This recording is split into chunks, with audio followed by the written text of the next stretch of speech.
So we need to combine our geometry theory, our VSEPR theory, with our electronegativities to figure out if in space our molecules are polar.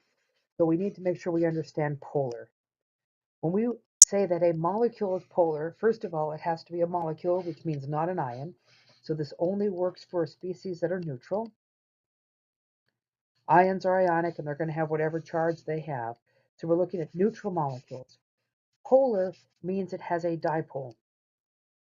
Now, we're more familiar with these than you think because we know what a magnetic dipole is. If we have a magnetic dipole, we are talking about a magnet that has a north and a south end. Now, magnetic monopoles do not exist. We can't just have a north or a south. Magnets are attached here with a different distribution of the magnetic field such that one end is north and one end is south. And if we put two of these guys together, they are going to stick. And they're going to be governed here by the attractive force between these two dipoles. Dipole meaning two, pole meaning two different poles. Well, molecules don't have magnetic dipoles. Molecules can have electric dipoles. We have an electric dipole. We are going to have an end of a molecule that is going to be positive and an end of a molecule that is going to be negative. Now, it's got to be a molecule, meaning it's got to be something with covalent bonds so that things are attached. And one end has to be different than the other such that it's positive and negative. Now, we know that off our periodic table, and we look at our electronegativities, which tell us electron withdrawing power, sort of where the electrons are going to be localized and held. But these guys are going to be more negative, and these guys are going to be more positive. So we're going to look for molecules that have stuff that's further away from each other on the periodic table, having a difference in electronegativity, such that we end up with a net difference, and that is going to give us a dipole. Electric meaning the electric charges, dipole meaning two poles.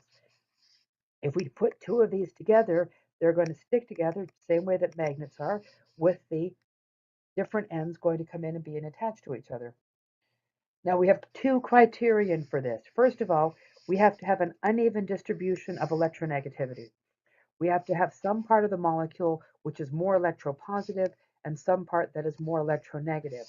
And when we do this, we are going to get a dipole moment for the bond, meaning if this is our hydrogen and this is our chlorine, we're going to get a distribution like this, where we're going to draw an arrow, and the arrow portion is going to be the negative end. And if you can imagine the feathers on the other side, we could make it look like a bit of a plus end, and that's going to be our positive end of our molecule.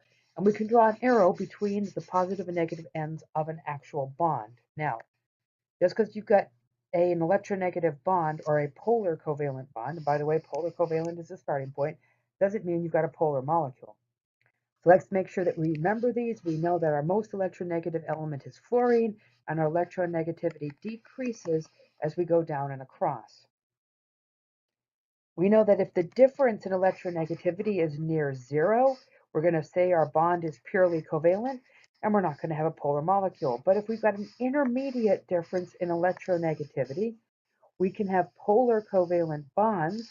And if we can have polar covalent bonds, we might have polar molecules. Now, we're not going to look at ions either, because that is going to be a complete transfer of electrons rather than an uneven sharing. So our starting point is a polar covalent bond. So let's consider carbon dioxide, because in order for a molecule to be polar, it has to meet the second criterion, which is it has to be asymmetrical. And by asymmetrical, we mean that one side doesn't look like the other. If we have carbon dioxide, we know that oxygen is more negative than carbon, and so we are going to have a dipole moment on the bond going in this direction. If we look at the other side, we still know that oxygen is more electronegative, and we have a dipole moment going in the other direction. And if we look at these two dipole moments, they're going to cancel each other, meaning that in space, this molecule would be negative, positive, and negative. Well, that doesn't do any good. In order to be a dipole, it has to have a positive end and a negative end. This one doesn't count. This is too symmetrical. Symmetrical meaning The two ends here look the same. This end is the same as this one. Water, on the other hand, we know that water is with our oxygen, and our oxygen's got a couple of lone pairs with the hydrogens here. And if we look at it now, and we look at our bent geometry, and if we have our nice bent geometry with our lone pairs here, now this is not polar because it has lone pairs. This is going to be polar because it's bent.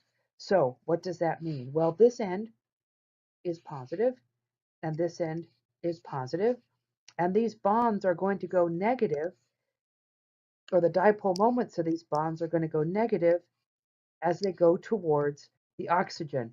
So we have a dipole moment for the bond that goes this way, and one for the bond that goes this way. These do not cancel.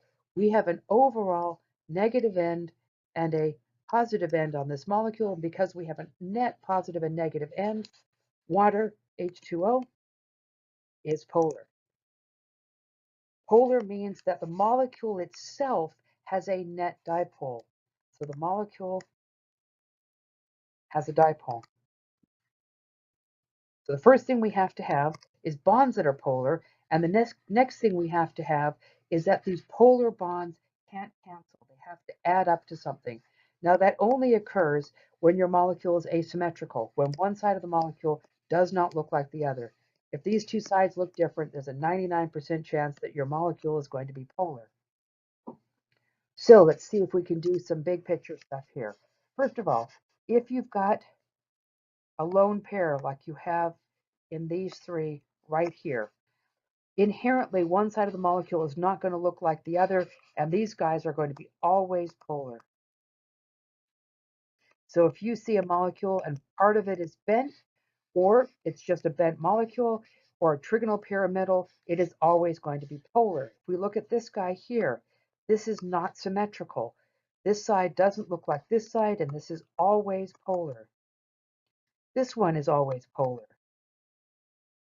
So what about the rest of these guys? These guys are pretty rare, and I'm going to ignore 6 electron pairs or 6 electron groups, and I want you to consider these guys right here, because we've got some pretty good ways we can look at this as well. If your molecule is symmetrical, and we can pull out and we can actually make this colored. So if our molecule is symmetrical such that this color is the same as this color, where that's implying an electronegativity. If these guys are the same, this molecule is going to be not polar. But if instead, if I've got a central atom here, and I've got it attached to this one, and on the other hand, I've got it attached over here to something with a different electronegativity, these two ends are going to be different, and this is going to become polar. So polar is when it's going to be not the same. Polar occurs when they are not the same. That's the best I can do for its shorthand. We're going to call it pins. Polar is not the same. How do you spot these? If you have any one of these guys where you have different atoms attached. So for example, if you had CH2Cl2, if we did this and we again considered colors, so we've got 4 electron pairs. Let's imagine that the blue are hydrogen and the green here are chlorine. If we draw those in, we notice that chlorine is not the same as the hydrogen. So if we take these guys, any of these guys here, and we put 2 different atoms on the central, it's going to be polar.